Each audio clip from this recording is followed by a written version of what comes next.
When you're bored, does your brain seem to shut down? Or does it feel like an all-consuming itch that you can't scratch? Or maybe for you, boredom feels so unbearable that it's actually physically painful. For most people, boredom is a subtle nuisance. But for people with ADHD, boredom can be torture. In fact, it can be dangerous. Sometimes the boredom gets so unbearable that you might resort to unhealthy or risky behaviors. This doesn't happen because you're lazy or you're impatient. It's because of how your brain is wired. So today, let's talk about why ADHD brains react so badly to boredom and how that can play out in daily life. You might discover that boredom is what's really behind some of your bad habits.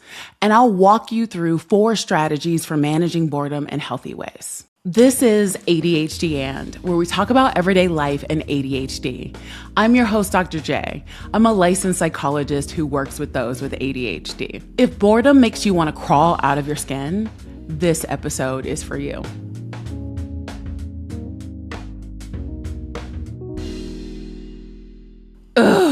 You're stuck on a mind-numbing Zoom call.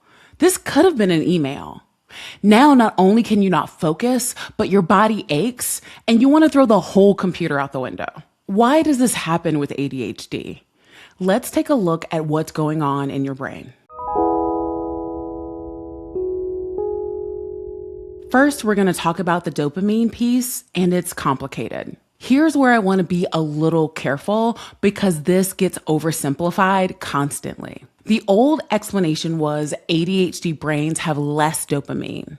The real picture is more nuanced than that. PET imaging studies from 2009 and 2010 found that adults with ADHD showed reduced availability of dopamine receptors and transporters in the brain's reward pathway, specifically in regions involved in motivation and pleasure. This is not a simple volume problem. This is an efficiency and responsiveness problem. The dopamine system in ADHD brains is less responsive, particularly to routine, moderate, low stimulation activities. Think of it this way. A neurotypical brain generates a reward signal when something reasonably interesting happens. An ADHD brain has a higher threshold. Ordinary stimulation does not clear the bar reliably. The system sort of shrugs, and when that reward signal drops, it can trigger an anti-reward brain state where the part of your brain that normally says, keep going, essentially shuts down. And here's the thing, that drop is not just cognitive,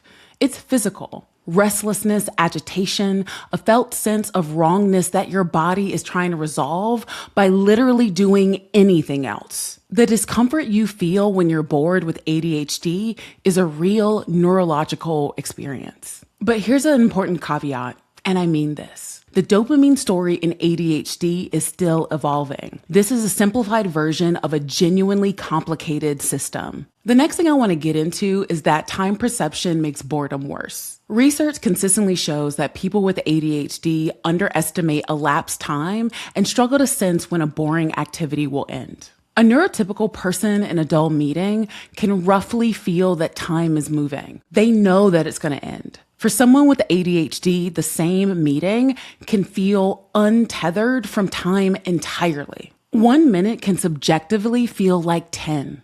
You can feel as though you're suspended in a punishment with no visible endpoint, like the mosquito in Amber from Jurassic Park. Now let's talk about the default mode network. When your brain is not focused on a task, a set of regions called the default mode network activates your mind-wandering, daydreaming state. In neurotypical brains, this quiets down when you focus. In ADHD, research consistently shows this switching is impaired. The network keeps intruding, pulling you toward whatever has the most emotional charge. Anxiety, rumination, that thing you said at a party in 2011. I want to take a moment to talk about what you're not. Every mechanism I just described is physiological. You're not lazy. You're not too good for boring tasks. Your brain just operates differently. Naming that matters because shame makes everything harder to manage. Let's take a brief detour here because understanding what boredom actually is,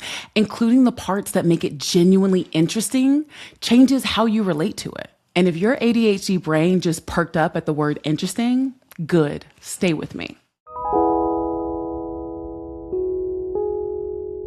Boredom is a signal. Neuroscientist James Dankert at the University of Waterloo describes boredom as analogous to pain, not because it hurts, though it can, but because it functions the same way. Pain is your body telling you that something is wrong and needs to change. Boredom is your brain telling you that what you're currently doing is not a good match for your mental resources or what you need right now. It could be too easy, it could be too hard, or it might just not feel meaningful at this moment. Either way, boredom is information. There are actually 5 types of boredom, differentiated by how activated you are and how negative the experience feels. They're worth knowing because they show up very differently. Indifferent boredom is the chill version. Low energy, a little withdrawn, actually kind of pleasant, like a lazy Sunday when you're not doing much and you're fine with it. Calibrating boredom is the I want to do something, but I don't know what state. Vaguely dissatisfied, receptive to options, not actively looking yet. Your brain is preparing to reorient. It's actually really useful. Next is searching boredom. This one is more activated restlessness, uncomfortable, actively hunting for something different. This one can be a catalyst for genuine change. Reactant boredom is the loud one. High arousal, high negativity. I can't stand this one more second kind of energy. You don't just want to leave, you want to rage quit. And this type of boredom may lead somewhere impulsive. And then there is apathetic boredom, which the researchers did not expect, and it's worth flagging. It doesn't feel activated or angry. It feels flat, empty. The researchers described it as resembling learned helplessness or depression. If boredom consistently feels like this for you, not restless, but hollow and hopeless, it's worth paying attention to and worth talking to someone about. For most people with ADHD, reactant boredom is the familiar flavor, but knowing the full range is useful because not all boredom is an emergency. Now, here's the part that might actually blow your mind. Research has also found a connection between boredom and creativity, though the picture is more complicated than it sounds. Studies from 2013 and 2014 found that doing a boring task before a creative one actually improved creative performance. The theory is that when your brain is not occupied with external demands, it enters a diffuse wandering state where unexpected connections can surface. That default mode network, the same one that's causing you trouble in ADHD, is also the network associated with imagination and creative ideation. Now the caveat, and it's a real one. A 2016 study found the boredom creativity link is messier than those earlier findings suggested, and boredom actually impaired performance in some conditions. The research is really not settled here. What does seem to matter is how you respond when boredom hits. What I take from this for people with ADHD is simpler than the research debate. Unstructured mental time is not necessarily a waste of time. The wandering, associative, novelty-seeking quality that makes routine tasks so hard is the same quality that generates unexpected ideas. The mental state that can feel like a problem might occasionally be an asset if you can meet it without panic. So explore your relationship with boredom. It's worth it. Now we're going to move into how boredom shapes daily life with ADHD.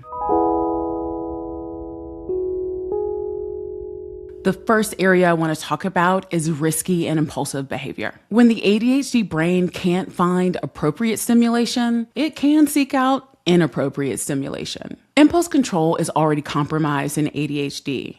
Add in the acute discomfort of reactant boredom, and the threshold for risky behavior drops significantly. This is doom scrolling for 4 hours when you have things to do. It's impulsive spending because money feels fake when you're just trying to feel something. It can be drinking more than you intended or eating not because you're hungry, but because eating is stimulating. Research consistently finds elevated rates of addictive and impulsive behaviors in people with ADHD. And the reward pathway differences we just described are likely part of why, though the exact mechanism is still being worked out. This is not destiny, it's a risk factor. Now let's talk about avoidance. When a task is boring, the ADHD brain avoids it. Totally rational in the short term because avoidance reduces discomfort immediately. But the task doesn't go away. It accumulates, getting bigger and more anxiety-inducing every day. The most painful part is what comes after, the shame spiral. You know the task is not hard. Other people seem to just do it. You can't understand why you can't start. The gap between knowing what to do and being able to do it is one of the most consistent sources of self-doubt for people with ADHD. This is not a character problem. It's a brain chemistry problem. Now let's talk about everyone's favorite subject, relationships. The ADHD brain is novelty seeking. So in new relationships, the novelty is built into everything. It's interesting. The reward system is regularly activated, but all relationships eventually settle into patterns. The initial novelty fades. And for someone with ADHD, that transition can register as the relationship becoming boring, even when nothing is actually wrong and the partner is genuinely wonderful. This can show up as losing interest after the honeymoon phase ends. It can show up as creating conflict, not because anything is wrong, but because conflict raises the emotional temperature in the room. The restlessness can find an outlet in interpersonal friction. This is worth naming because recognizing it is the first step to not doing it. If that last one landed for you, I'm not here to judge you, but naming it matters because if you don't name it, you'll keep doing it. And it causes real harm to the people that you love. Now we're going to talk about shame spirals. Boredom can slide fast into shame. You can't focus on a task that other people handle without complaint. Your brain goes, what's wrong with me? And then the default mode network, with its preference for emotionally charged material, keeps that spiral going. Over time, this pattern is associated with higher rates of depression and anxiety for people with ADHD. ADHD treatment is not just about managing symptoms. It's about interrupting the cumulative weight of shame. Now I'm going to give you 4 strategies that can help with boredom. The first one is to work with your dopamine system, not against it. Willpower is not the lever here.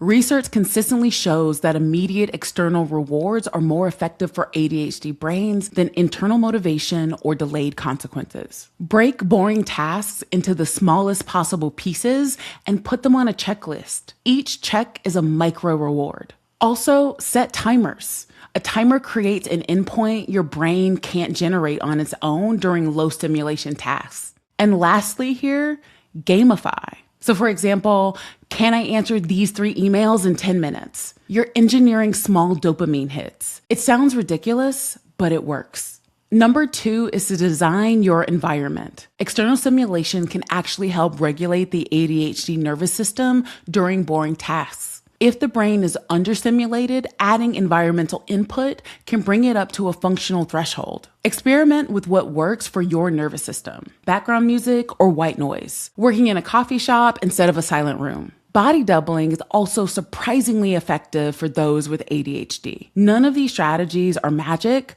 but finding your optimal environment for boring tasks is a legitimate strategy that costs you nothing. Number 3 is to build boredom tolerance and skill. Nobody wants to hear this one, but some boredom is unavoidable, and your nervous system can become more tolerant of it through deliberate practice. Mindfulness meditation builds the capacity to observe your mental state without immediately acting on it. Sitting with discomfort without running from it is learnable. Start short and be consistent. Aerobic exercise helps too. Research consistently shows it improves executive function and tolerance for routine tasks. And here's something worth trying because of the creativity research. When you're bored and it's not causing harm, try sitting with it intentionally instead of immediately running to your phone. Let your mind wander on purpose. See where it goes. This is not about suffering through boredom. It's about occasionally treating it as a resource instead of an emergency. And lastly, number 4 is to be proactive in your relationships. Communicate. Tell your partner how boredom functions for you, not as an excuse, but as information. If they understand that you need novelty and stimulation built into the relationship, they can be a collaborator rather than a confused bystander to your restlessness. So what you want to do is actually build in novelty. Don't wait for things to feel interesting on their own. Plan experiences together on purpose. New places, new activities, new restaurants. A relationship that creates novelty deliberately is more sustainable for an ADHD brain than one that hopes spontaneity will generate it. Hope is not a system. Here's the short version. If you have ADHD, boredom is not just annoying. It can be physically painful, emotionally destabilizing, and the entry point for patterns that affect your work, your finances, and your relationships. This is not a character flaw. It's a difference in how your brain functions. And boredom is also a signal worth listening to. It's telling you that something doesn't fit the task, the job, the relationship. If you can pause long enough to hear it instead of immediately trying to escape it, it can point you somewhere useful. Treat yourself with compassion as you do this work. It's genuinely hard. That's it for this episode of ADHD And. If this was helpful, check out our episode on ADHD and dating, where we dive deeper into why relationships can burn bright and then fizzle out when you have ADHD. And I offer some helpful guidelines for managing a new relationship. Thanks so much for joining me. Make sure to subscribe for more ADHD resources and support like this.